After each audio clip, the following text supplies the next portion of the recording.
देखो ये है यूकैरियोटिक कोशिका जिसे पादप कोशिका कहते हैं, और ये है प्रोकैरियोटिक कोशिका जिसे जीवाणु कहते हैं। मतलब जो जीव जंतु होते हैं वो जीव जंतु वाली, और ये पेड़ पौधा वाली। इसमें क्या है, ये जो छोटे छोटे से गोले दिख रहे हैं इसे राइसोसोम कहते हैं। ये है, इसे सूत्र कणिका कहता है, इसे माइटोकॉन्ड्रिया भी कहते हैं। ये पूरा ये गोल जैसा है, इसे राजधानी कहते हैं, इसे प्लाज्मा कहते हैं। यहाँ कोशिका भित्ति है, गोल्जी उपकरण इसे कहते हैं, गोल्जी उपकरण। ये है केंद्रिका, और इसी में है ये केंद्र। ये है लयनकाय जिसे लाइसोसोम कहते हैं, इनको हिंदी में लयनकाय कहते हैं। ये गोल गोल से बिंदु बिंदु से दिख रहे हैं, ये छोटे छोटे से बिंदु, इन्हीं को। और ये है खुरदरी अंतर्द्रवी जालिका, जो खुरदरे तरीके से है इसको खुरदरी अंतर्द्रवी जालिका कहते हैं।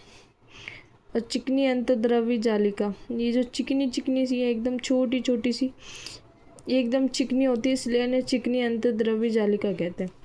फिर ये है कोशिका द्रव, जो ये कोशिका के अंदर जितना भी पानी जैसा पदार्थ है इसी को कोशिका द्रव कहते हैं। फिर इसे बोलते हैं पेरोक्सिसोम, ये जो गोल गोल से है और इनमें कोई कलर नहीं है, इसी को वाइट अंदर से है और रेड कलर की वो है, ठीक है। ऐसे क्या बोलते हैं, प्लास्टिड मतलब लवक। ये राइसोसोम होते हैं, इतने छोटे छोटे से गोले। अब ये प्रोकैरियोटिक कोशिका जिसे जीवाणु कोशिका कहते हैं।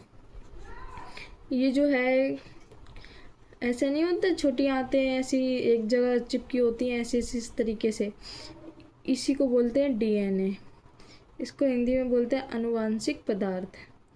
फिर ये होती है कशाभिका जिसे बोलते हैं प्लेजिला, किसे बोलते हैं ये जो पूंछ से निकली है इसी को बोलते हैं कशाभिका। फिर ये बाहरी आवरण जिसे कैप्सूल के तरीके है, ये बाहरी आवरण, ये पूरा कैप्सूल के तरीके दिखता है। फिर ये कोशिका द्रव है, जो मैंने बताया ना, इसके अंदर जितना भी पानी जैसा भर रखा है उसे कोशिका द्रव कहते हैं। ये होती है कोशिका भित्ति। फिर ये है राइबोसोम, ये छोटे छोटे से हैं, ये राइबोसोम है। प्लाज्मिड होता है ये, इसी तरीके का ये भी प्लाज्मिड है, थोड़े बड़े बड़े रहते हैं। ये जो इस तरीके की निकली है इसे पिली कहते हैं। ये जितने भी हैं इन सबको पिली कहते हैं। आशा है कि आपको समझ में आया होगा।